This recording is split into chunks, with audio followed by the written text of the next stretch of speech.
Thank you for being here. I'm so delighted you're here because, as we said at the outset of our sort of overview, we think television is the biggest opportunity for digital. TV's not going away, but there is an interesting intersection between the two. Normally, when you get an opportunity like that, such huge dollars at play that are already existing in the marketplace, it's not like we're creating it.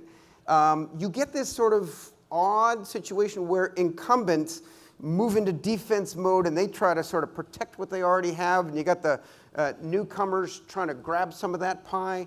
And often the case is the large established players tend to not be the innovators, not the ones making the moves. They tend to sort of go back on their heels. And yet, Comcast, NBCU, broadly speaking, it's like I read one major deal, partnership, innovation announcement after another. You guys seem to be on fire. Well, thank you. I think we are. And that's why you're here. But I have to tell you, I was looking at one of your slides that you had defense and offense, and you have to edit that because Comcast was in the defense section, so I want to move it to offense. You're the exception. But I was thinking about that.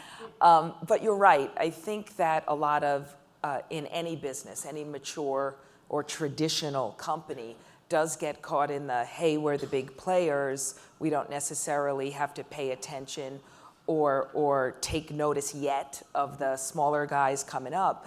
But one thing we really stay focused on, 100% of our bets at NBCUniversal are on premium content. Yep. And we focus on how or who is consuming that content, and it's the consumer behavior that's actually fueling all of those deals and investments that you're reading about. So our philosophy is, premium content is it. How people are consuming it is changing. So we need to be where they are. That's why you see us leaning in and very aggressively and almost mysteriously why a lot of our, let's say, traditional peers or competitors aren't leaning in as much as we are, is saying we're going to push it out anywhere and everywhere, and we're going to figure out new monetization capabilities, models, however you want to reference them. We're going to figure out how to monetize that content as we go along. But if we don't get it out there, the new generations or younger demos coming up aren't going to have or seemingly this connection or relevance to our content. So to summarize it, sort of start with premium content, Yep. Get it in front of everybody, figure out later how to make a business model out of it. Correct. So one of the first examples of that when Comcast bought NBCUniversal, and my boss, Steve Burke, started as the CEO of NBCU, he made an investment in the Olympics until 2032. So we joke around our office a lot that the athletes will be competing in 2032. Most of them have not been born yet. So we use it as an example of our commitment and belief that content like that is going to be important, but then you'll also see the incredible innovations that have gone along with that since, I would say, the London Olympics, which was live streaming every single game event or competition. So we say every medal, every screen, right? To the most recent announcement, which is all of Pyeongchang going live, every time zone live, to us doing our deal with Snapchat for exclusive Olympic content, but programmed by BuzzFeed. So I'd like to say, we know what other or our partners can do better than us, and BuzzFeed creating content, they'll be with us in Pyeongchang like they were with us in Rio, producing exclusive content for Snapchat. So we use that as an example really of our philosophy and our go-to-market and implementation strategy. And then from the monetization standpoint, the only place you can get any of that stuff if you're a marketer is NBCU. Right. And you did something interesting on the monetization front. About a year and a half ago, I think, you unified the linear television and your digital sales forces, which was controversial. I remember hearing a lot about that. Yeah, I was called, when I proposed it inside, someone called me a heretic. Heretic. Yes. There we go. Very controversial. Why was that necessary? Well, I think it was necessary because so often, now first we will have to like rewind and just kind of level set the scale of NBC Universal. So NBC Universal, whether it is two broadcast networks, one English language with NBC, one Spanish language with Telemundo, all the way to our own digital properties like Fandango or E! News, and now add to the mix our partnerships with BuzzFeed, Vox Media, Snapchat, Apple News. It became almost everyday conversation with our marketers. How do you bring everything to the table? So it made sense in one holistic conversation to be able to represent all of our inventory, right. Whether or not this, we used to talk about this invisible line that existed between broadcast and cable. That now seems crazy, right. But that's just a few short years ago. And now we talk about linear versus digital. Since we're talking about one audience or one consumer, it made sense to bring the teams together. What has been, I have to say, a successful first, let's call it round, right. Of convergence. I've been actually surprised at the marketplace, the agencies, the clients who have really not come on board as quickly as I thought. Not come on board? No. If they you like think their of silos. Well, they like their silos. It gives them negotiating leverage. Right. I mean, look, it's upfront time of year. In a week or two, I'm going to be negotiating. Is it daytime, late night, or prime? Which makes it's incredibly illogical right. Today that we talk about a day part delineation where almost time doesn't matter, as video on demand makes it. You can get content anywhere, everywhere, anytime. That being said, I think it also has to do with the legacy structure of the business, which is some clients have digital representation out of one agency group, some have linear out of another agency group, and it doesn't all come together as nicely as we would like it. It's not just perfectly all everyone's imperfect. On board. Okay. It's imperfect. So I keep trying to convince our clients that if we put the consumer first, yep. It should all come together. So I'm curious, who's doing a better job? Did you have to teach the old dogs new tricks, or the new drugs the old tricks? Or in other words, how did the... Oh my goodness, I think it's one of all. Oh, it's all of those. Old dogs, new tricks, new dogs, really to change the narrative that's out there in the marketplace. When you say TV's not going anywhere, the strength and heft of television, yep. Whether you watch it on the screen in your living room or what I call my little TV in my hand, yep.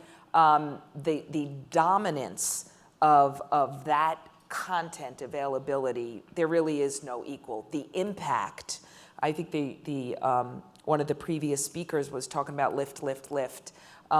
There's no argument when we talk about the impact that television advertising brings. So I am at odds with the press narrative that is allowed to continue. I think the advertising... Dumb linear TV versus highly targeted... Yeah, right. Or that as you can't even imagine that TV is dead. Right. When you talk about something, if you take something, we use the most... Who would have ever thought that today you could launch a TV program that if you use just, I'll call it maybe on a 7 to 10 day window, that you get a rating that's in the teens with something like This Is Us. Right. When Comcast bought NBCUniversal, people are like, what the hell are you doing buying a broadcast network? That's why we bought a broadcast network. So that being said, I think the narrative is unfortunate and doing the marketer and the consumer a tremendous disservice, mm-hmm. Okay? I think that when you talk to a marketer, like when I talk to, whether I may have been recently in a city of Cincinnati that has a big marketer, and we talk nothing about TV versus digital, nothing. Right.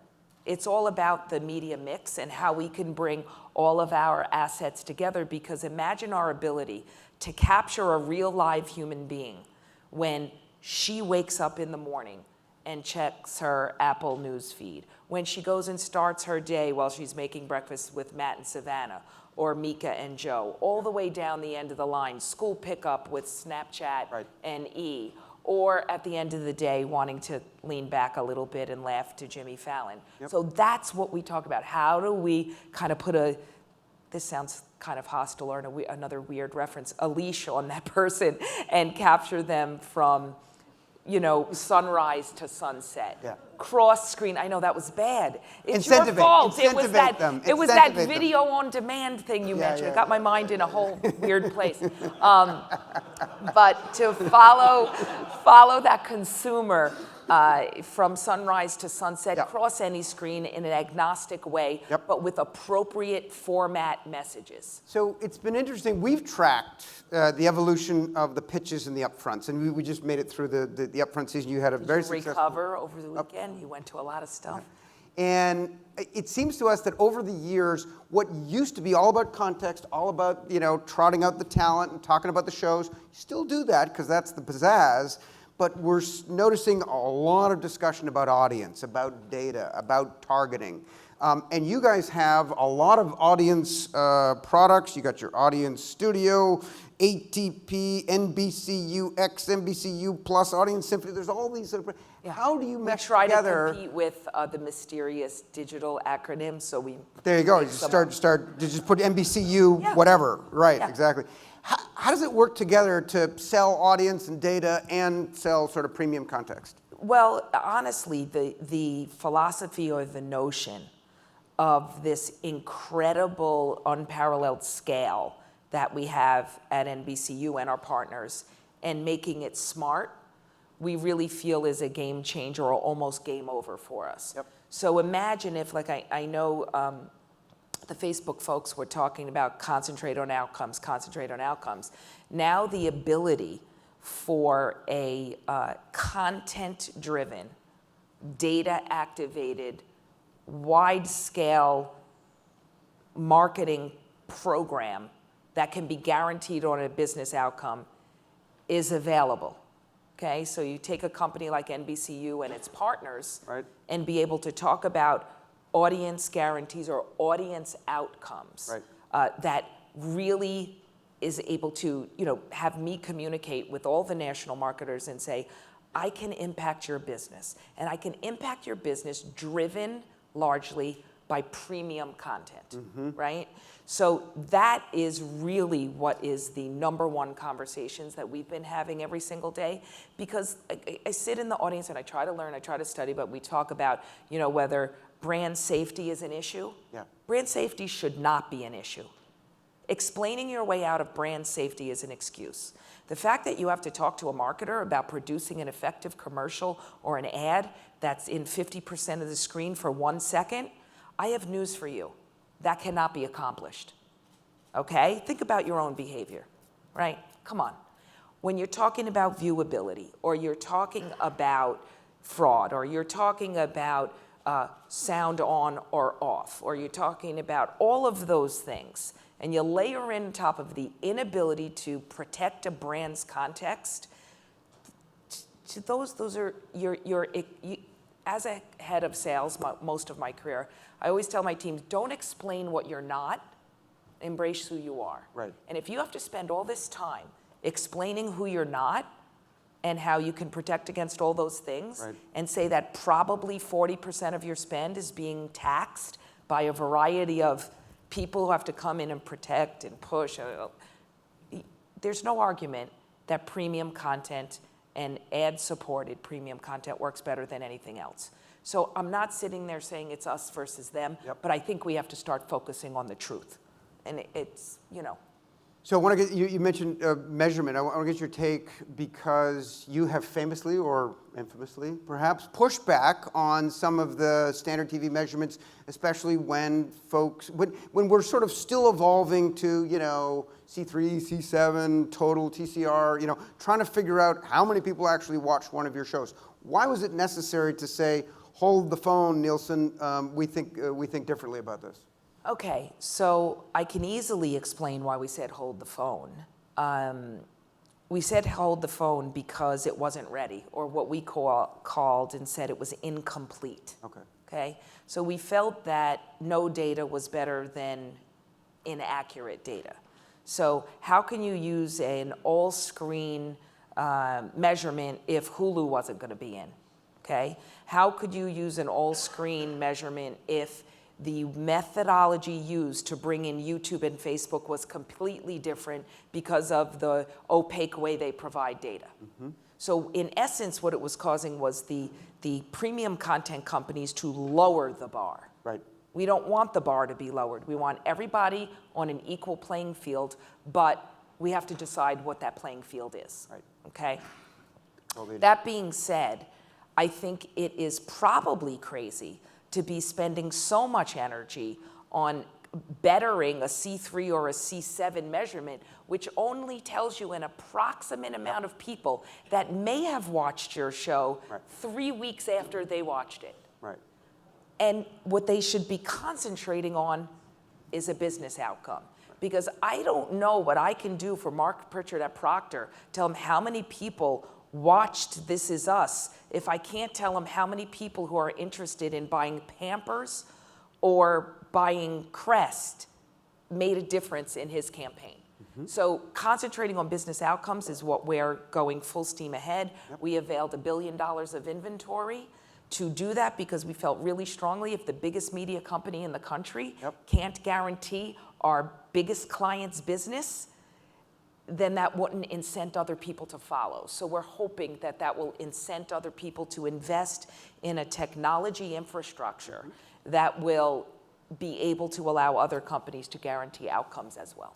So it feels like with all these dynamic changes and the inevitability of sort of the digitization or digital addressability of even the linear stuff, you have taken moves both organic, right? You've launched products, you've done, launched business initiatives. You've also been active on the investing side. So $500 million into Snap, $400 million into BuzzFeed, $200 million into Vox, and partnerships with Apple and Cargo, just to sort of name a few.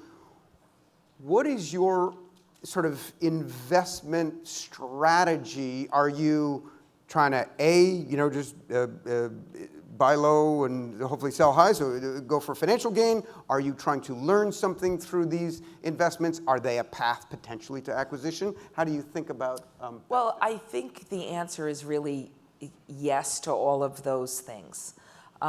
Especially we like the buy low, sell high one. But I think what it's really about for us is we know being the biggest media company that we can offer a national advertiser a whole hell of a lot.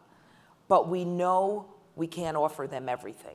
So if we're going to best be able to capture as many consumers as possible and create an effective marketing campaign for a client, that we have to gather more audience or more consumers than we have on our owned platforms. Okay, so that would be one main driver. The second thing is that the companies that have gone through kind of our due diligence and filter represent audiences that we can't give them and that represent a very powerful reflection of consumer behavior today.